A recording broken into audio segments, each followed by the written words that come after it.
you followed? Good. These are the GRAYSON files. Tell no one.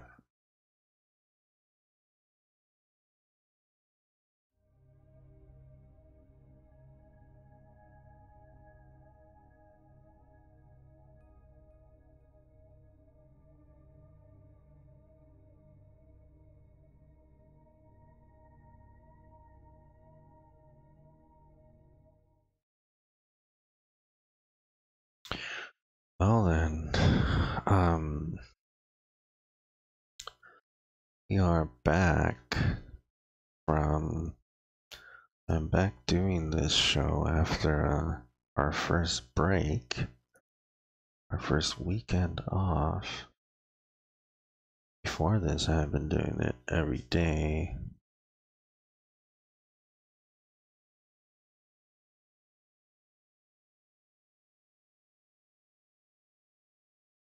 More or less preparation for, I don't know, what may come. But from now on, that will be our schedule, every weekday, unless something happened. I certainly feel refreshed. It was a much needed break.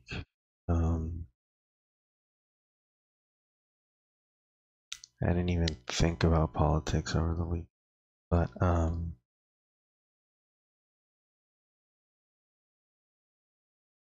as it turns out,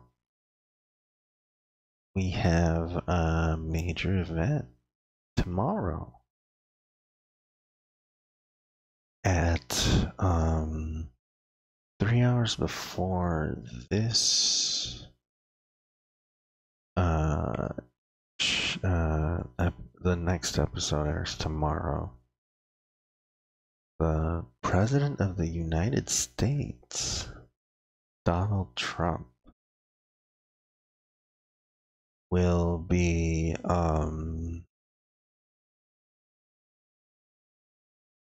speaking to the entire nation.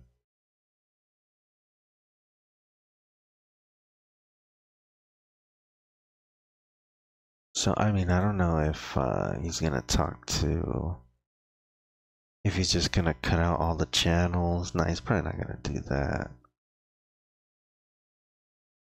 I'm guessing whoever wants to,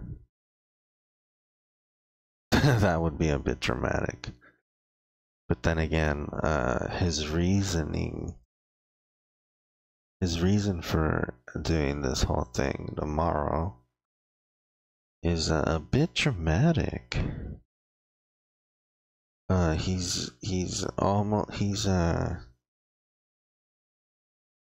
Well, I don't know if he's declaring a state of emergency, but he's throwing around all these words like emergency, crisis. I mean, he could make it official.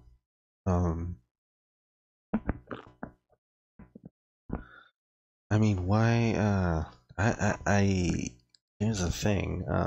As I mentioned before, I live about what? Oh, 5 minutes from the border, maybe 3 if you drive fast enough. There is no crisis of emergency, and if there is no crisis or emergency, why does he want to do this? What does he stand to benefit from this? I mean, it's not like closing down the border has made his administration money, has it?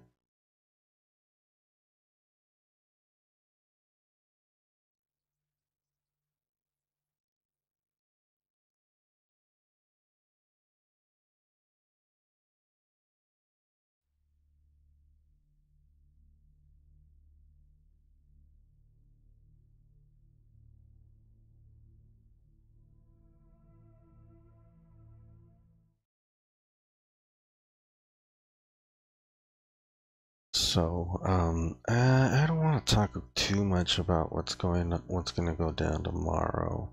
I'm gonna save that for a reaction sort of thing. Um,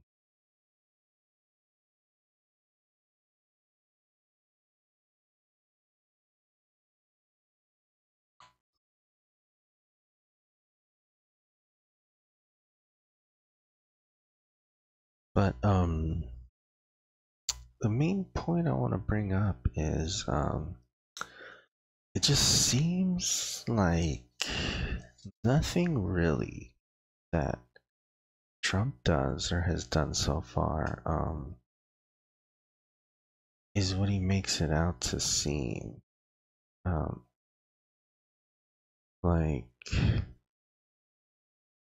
he tells us that, for example, maybe he wants all the bridges pointing east, and then later on we find out that some crazy corporation that no one's heard of probably has ties to Russia. Probably has some ex-CEO in Trump's cabinet uh, makes more money when all the bridges are pointing east for some reason. And I think everyone feels that Trump's presidency has been full of such things. I mean, he does something, and the next thing you know, we're finding out about how he's actually making money. I mean, for starters, really the only thing he cares about right now is the only thing he's actually about is China policy, his so-called China policy. Um, I mean, it's not a real policy, just it's basically built a toll booth. I mean, he's just charging China tariffs and catapulted us into a trade war. And I'm pretty sure that trade war is what was causing the markets to rise and fall so severely in such a short period of time. I mean, you could basically trigger a recession that way. It's not healthy for the economy to be making such drastic moves. Um,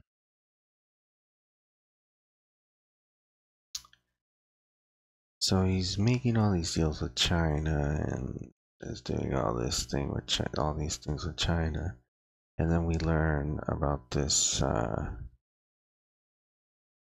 Well, first of all, we learned about some crazy deal with the Chinese that he made. He didn't even tell anyone. Not really sure what that was about. I'll have to look it up. I forgot. But then it turns out that Ivanka Trump has like all these connections in China and has all these um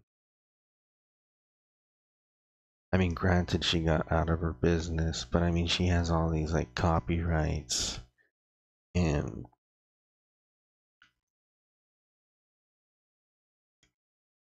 what have you. I mean, she's basically has a lot invested in China and is making all kinds of business moves over there. And that's not good. Because, first of all, she's part of the administration. She made that decision. And then we have Ben Carson starting a new project to benefit poor people or whatever. And then we find out not even 3 days later that Jared Kushner is buying all kinds of properties in that area that's been designated by Ben Carson to help out people.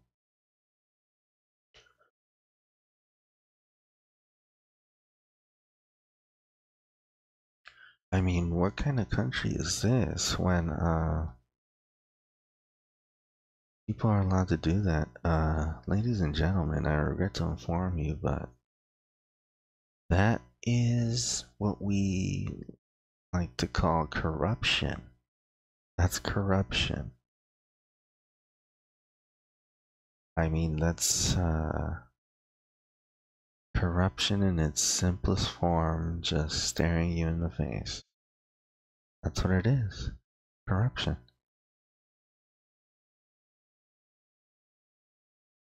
And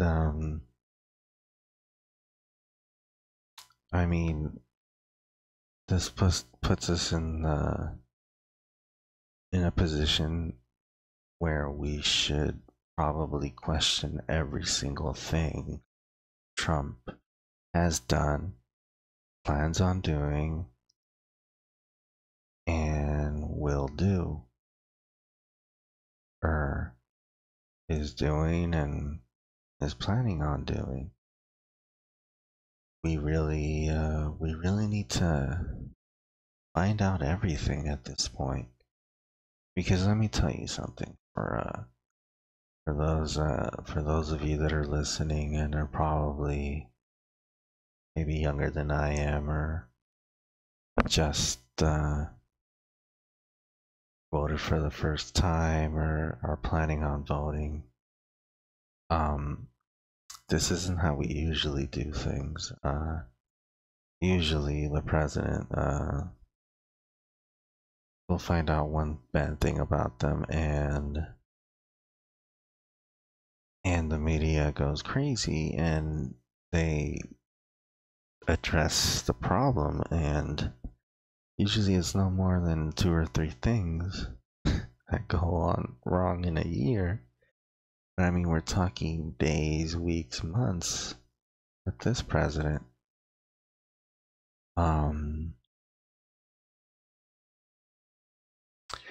So I have to wonder if what we were thinking about is true, which, I mean,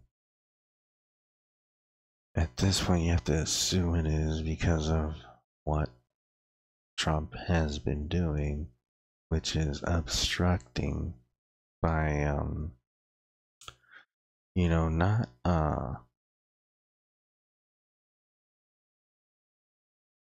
not blatantly, but you know, he hasn't done anything to indicate that he's fine with this investigation, to be honest. So we have to assume that he's against it.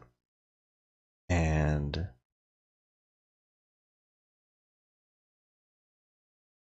I mean, every single thing that he could have done to obstruct, he's done.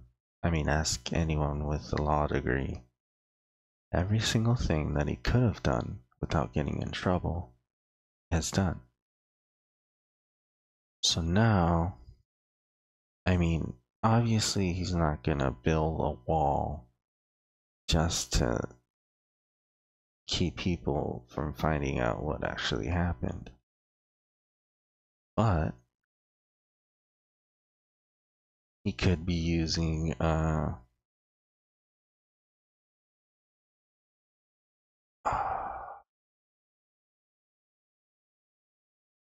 public outrage and the government shutdown to slow down. He could be using the government shutdown to obstruct if he has decided that the wall is an emergency or a main issue we should take up, and it is not. Because his argument is, his whole thing is that it is a matter of national security that the terrorists must not get in because when they do, they just cross the point of entry and then turn right. Um, I mean, do I even need to explain myself? When the terrorists cross the point of entry. Okay, let me explain something to everyone, including any alt-right types that might be listening. Um, if terrorists are using a point of entry and if they're not invading our country through the deserts and rivers like the illegal immigrants do, then we don't need a crisis, a declaration of crisis or emergency to build a wall. Um, Despite the fact that Donald Trump has pulled out of Syria in a very irresponsible manner,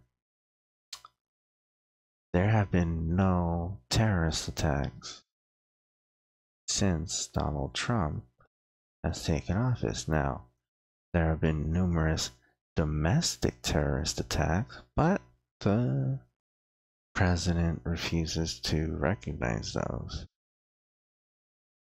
Um, Unless they're committed by a leftist or liberal.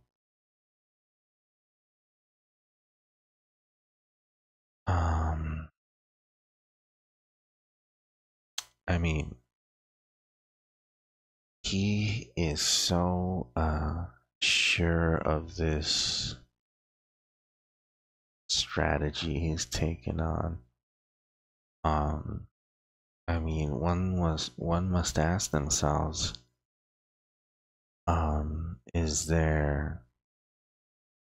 are his bases completely covered by doing this? Like, are there multiple benefits in doing this? By doing this, does he completely secure his 2020 bid and legal status? I mean, one must wonder. Well, here's the thing.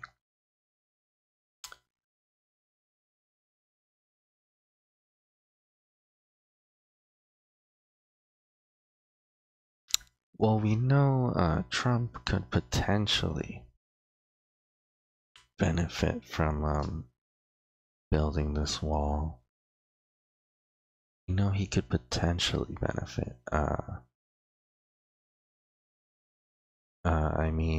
Get richer by, I don't know. I'm not really one of those types, but doing one of those things where he builds the wall and bribes the contractors, and there's a bunch of money loose.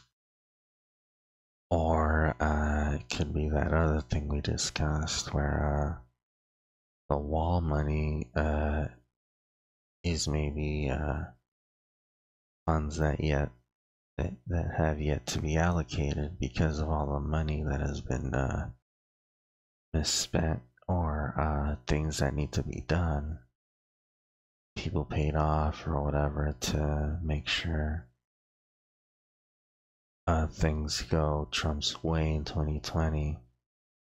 So we know all that. You can watch the previous episodes to find out what all those things are, all those theories and whatever. But what do we know now? How have is there a way? Is there even a way? Well, let's go ahead and find that out right now.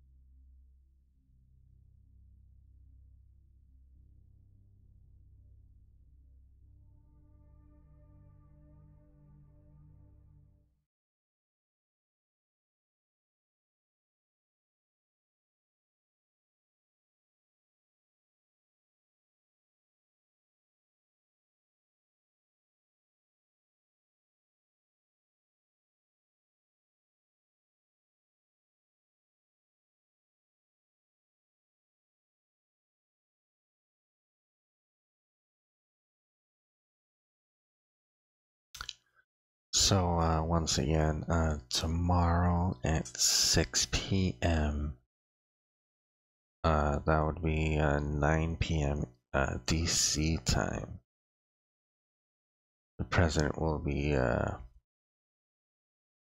has requested network airtime. The White House has requested network airtime for President Trump to speak about the partial government shutdown. Well, I mean, one thing is that he talks about the shutdown, another thing is that he talks about his wall. Okay, so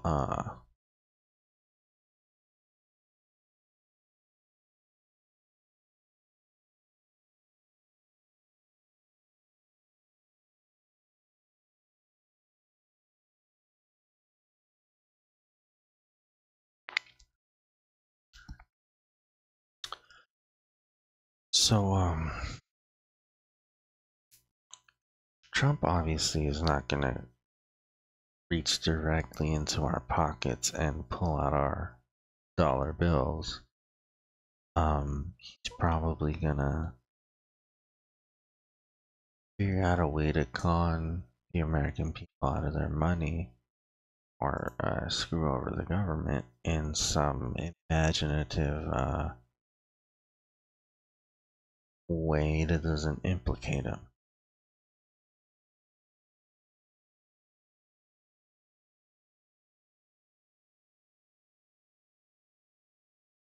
So I wanna, um, maybe we should have seen this coming, because let's go back to the issue of a bunch of children going missing, and after a lot of public demand or outcry, we found out they're in concentration camps, little children concentration camps.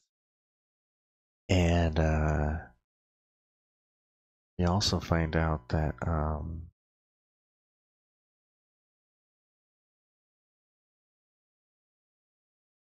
that they're not being treated very well, and that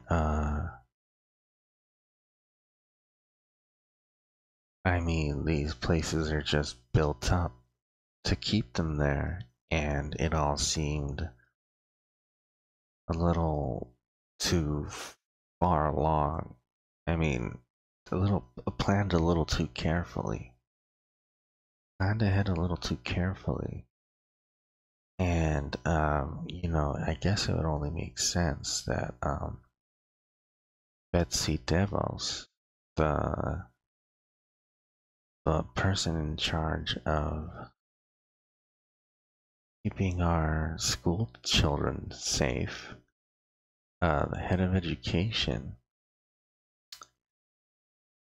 has a little bit more invested in this than the rest.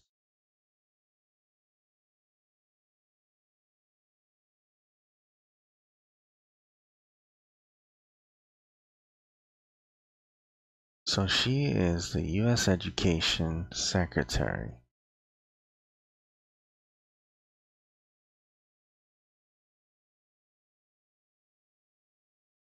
So it turns out,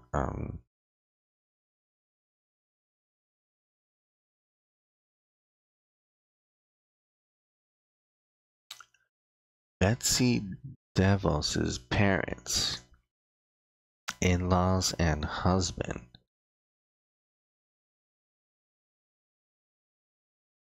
have invested hundreds of millions of dollars into the conservative cause, and many of those causes are front and center of policy initiatives and goals of the Trump administration right now.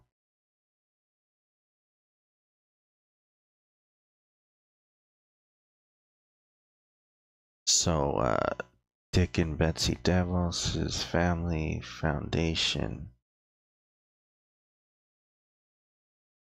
So she has a foundation She has another one too, Davos Urban Leadership Initiative. You know, usually when these foundations have cute little names, oftentimes we find out later that they have more nefarious plans and are basically up to no good and causing a lot of damage.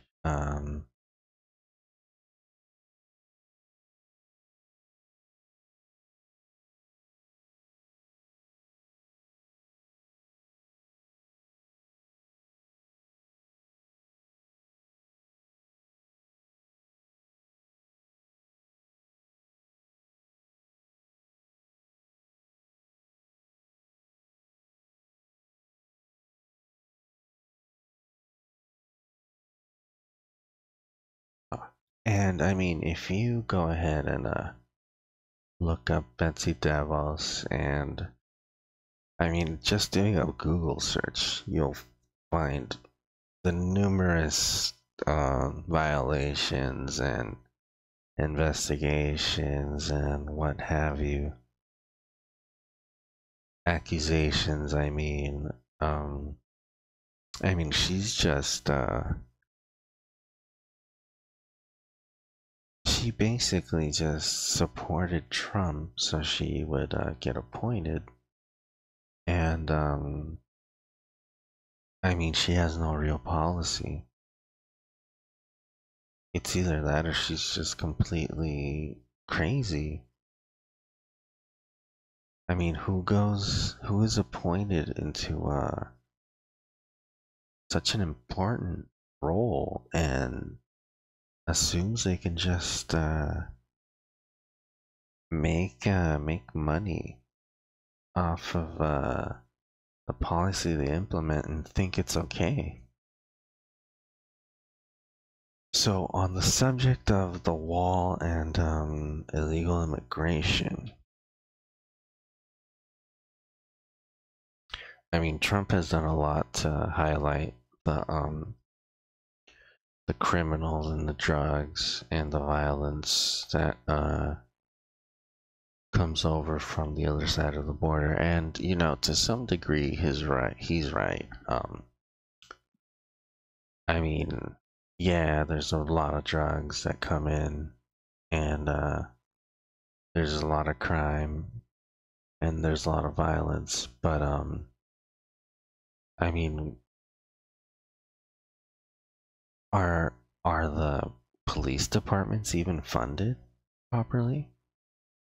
I mean, yeah, we have tanks in the police stations and all this military equipment, but are we even investing in their training? The highway patrol is going broke. No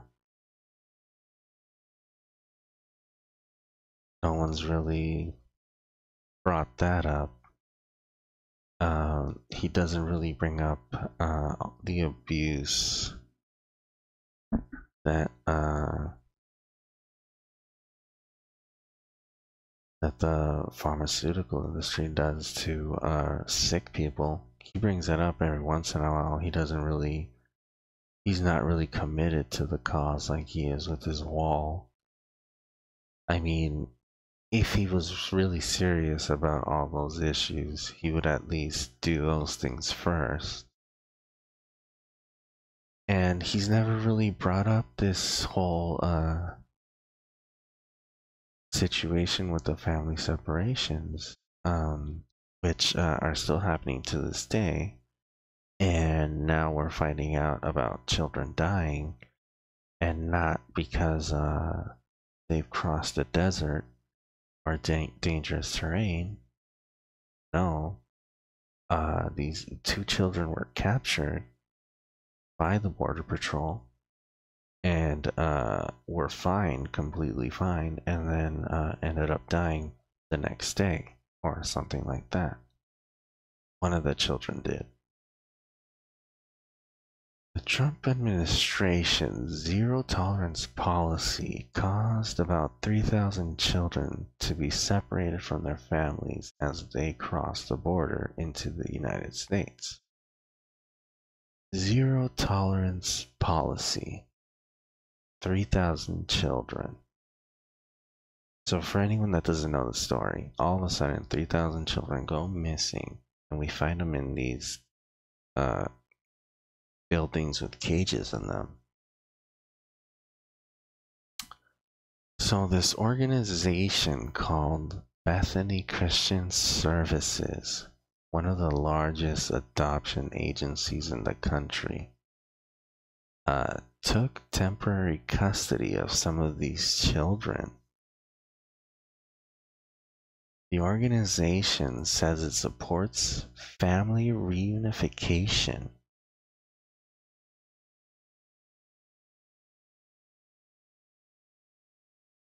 Now, that might or might not be true. We don't know that. I mean, that's not really the point here. The point is, this is who is adopting these children. Now, we need to find out, because these children, what happened to them was completely inhumane, and these people were on the other side of the situation. We need to find out what they're up to, and there's just no two ways about it.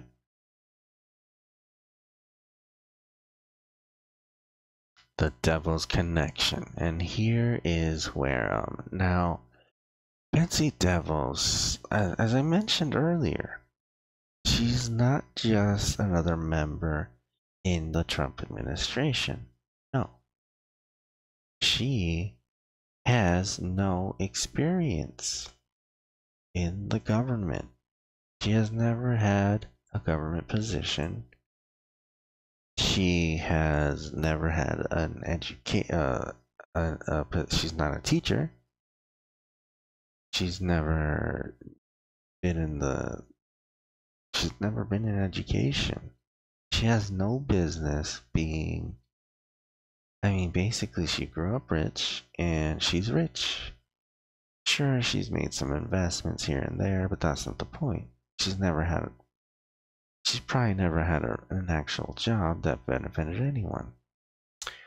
And when Trump was really hurting, who was there for him? It was Betsy DeVos, and she was probably giving a ton of money, because, I mean, Betsy DeVos is not an idiot. She's not a moron.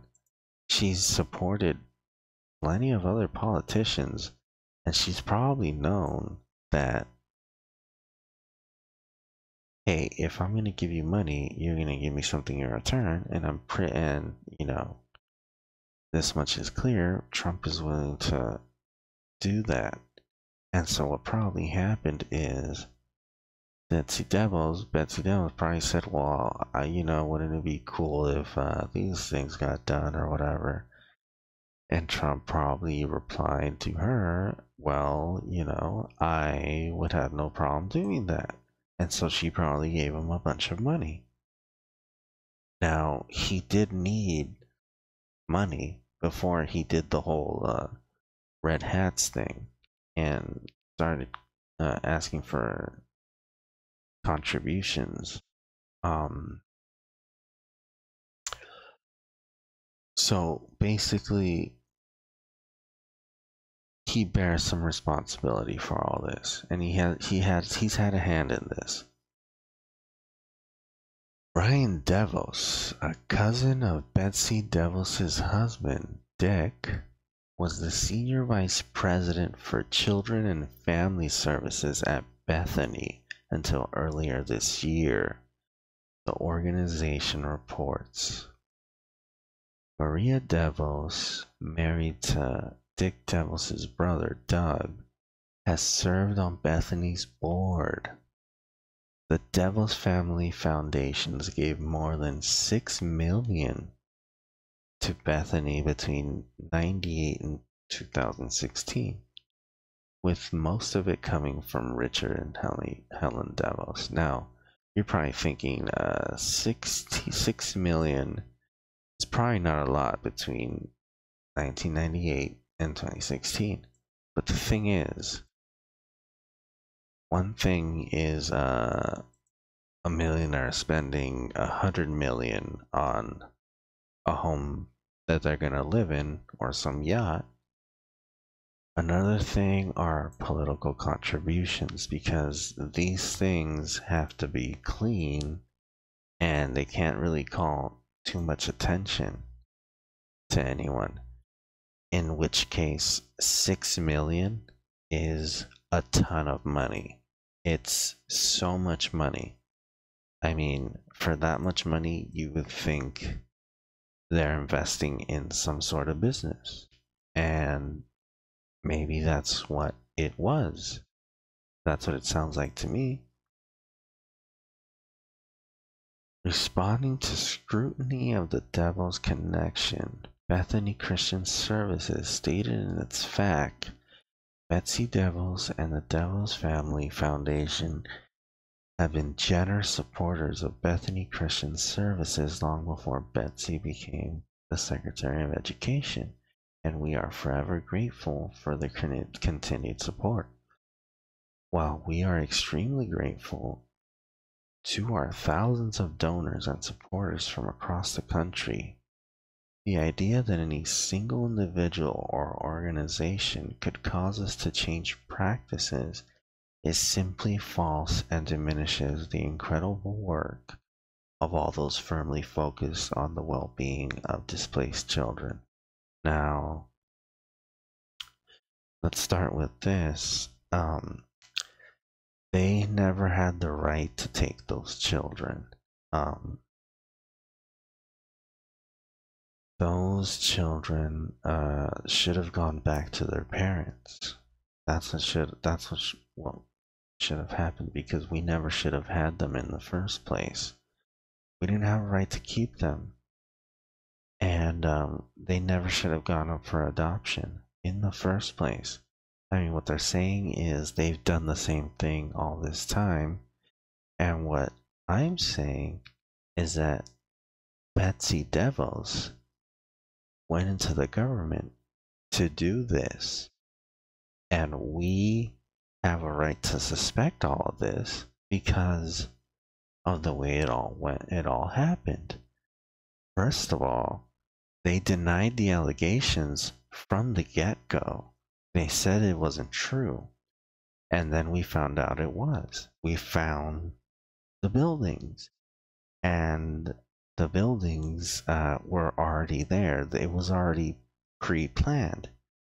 I mean, the things had decorations and whatever, and it all happened so fast, and the children didn't just go to one place. They went to multiple locations all over the country. And I mean, it's like some jewelry heist. I mean, the 6 criminals robbed the bank, and then each of them went their own separate ways, each with the children under their arms. Each with the child under their arms. And then we found out that they were also keeping pregnant children or pregnant mothers and very small children.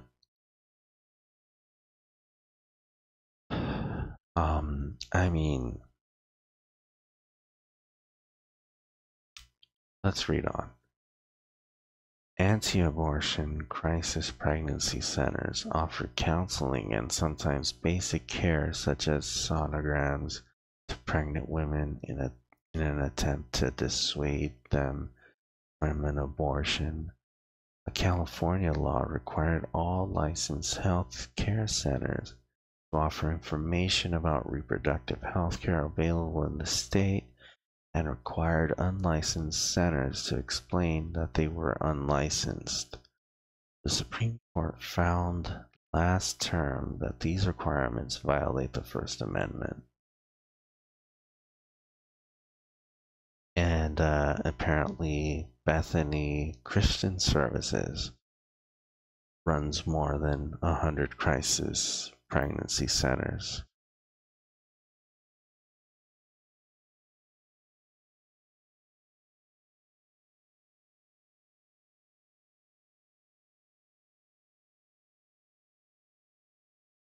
And I mean, that's just one angle. That's just the direct implications and direct evidence we have. I mean, one could look at this from a political, political,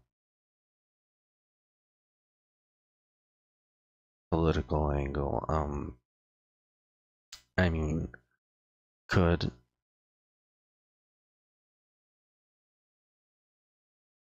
had could Trump have had I mean, this whole thing with ICE, I mean, this could all be part of the same thing. Um, it's just we didn't really need ICE. Um,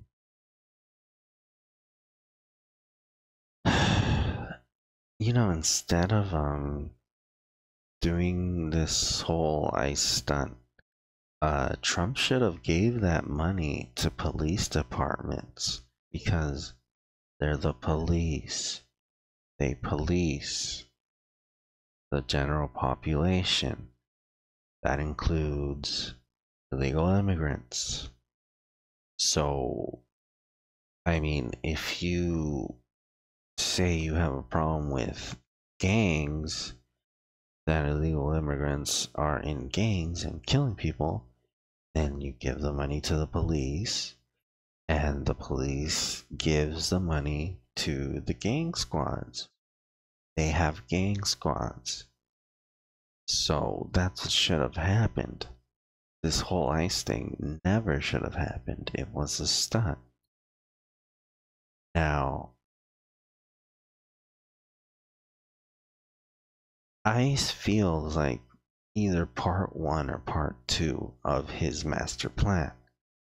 Now, we don't know if he intended to obstruct the investigation with this whole immigration thing. But this could have been his plan to get his wall. Now, I don't know if he was planning on shutting the government all along. But like I said, this could have been his plan to get his wall. I mean, first, you rile up the crowds, tell everyone that the Mexicans are rapists and drug dealers. Then you send out the Mexican police, or not the Mexican police, but the immigration police, so to speak, and then you declare an emergency and try to build this wall. Now to me, this whole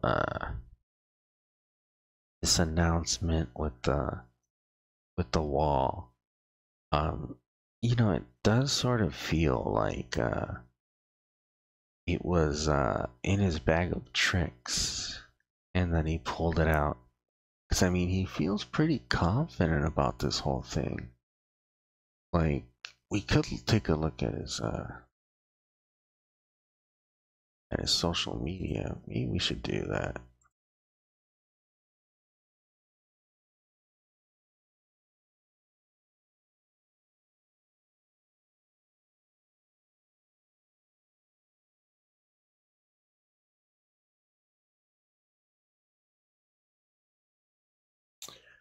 did he announce this? So he announced this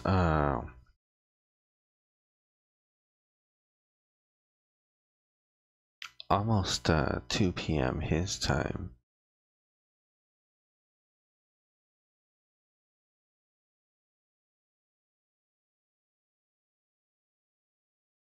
I mean, if he had announced it in the morning, because it's a Monday, I mean, it could have been, then it could have been something he had planned all along, or something that he just wanted to do all of a sudden.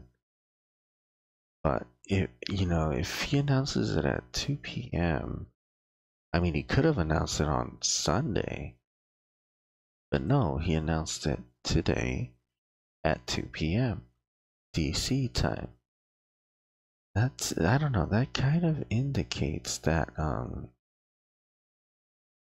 he could have done this whenever he wanted to, and that he decided to do it today, and that it is something that he prepared for already. Which means this could have been his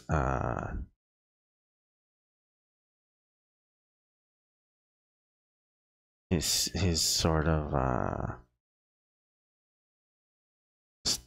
his final step, so to speak. This could have been what he was working his way to. Now, right now, boycott Trump's address is the second thing trending on Twitter, and let me tell you, it's been trending all day. It was basically the first thing trending, and there was another hashtag trending. I mean, the lines have been drawn, and basically the only people that Trump cares about reaching, and the only people that care about this address, are Trump's base, which are rock solid. I mean, you can go ahead and listen in on C-SPAN, Washington Journal, any day of the week, and you'll get calls supporting the wall by people that don't really know any better.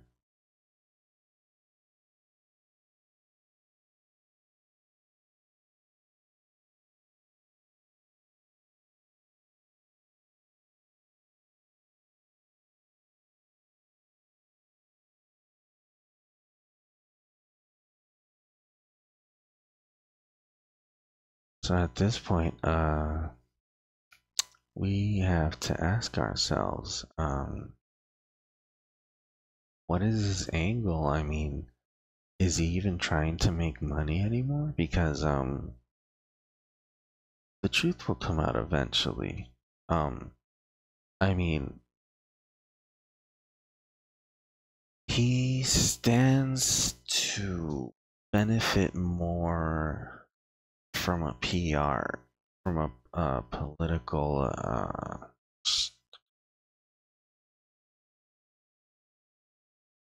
using this as a political ploy.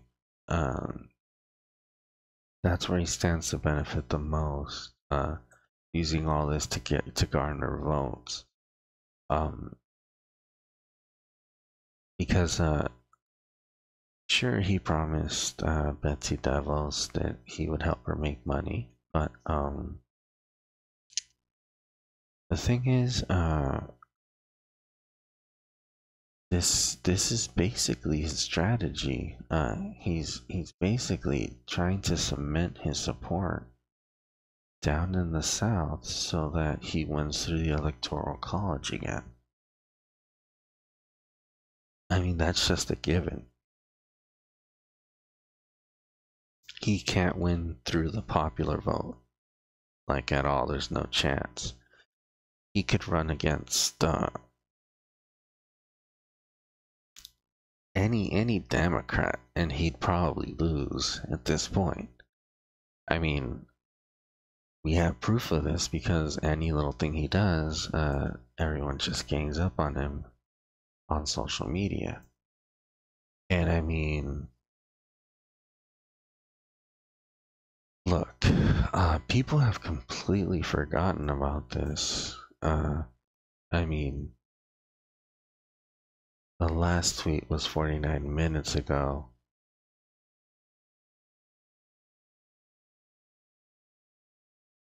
People are still going crazy. So people have forgotten about this, the children. I mean, who even knows what's even happening with these children? Um, and it's just people forgot about it. And I'm sure Betsy Devils is still making money off of it.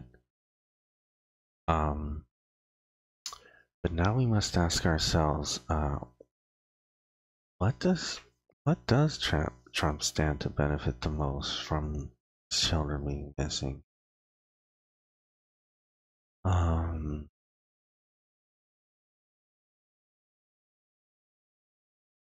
I mean, Putin is probably responsible for some major human trafficking going on. Could those children secretly be heading in that direction? It's a possibility.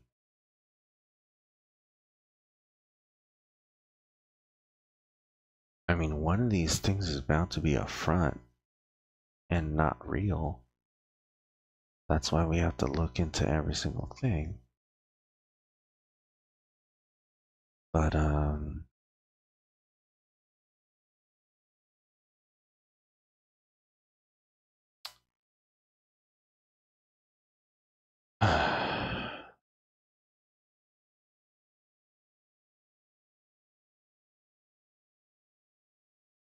I mean, at this point, we just have to ask ourselves, how long does Trump intend on keeping the government shut down and obstructing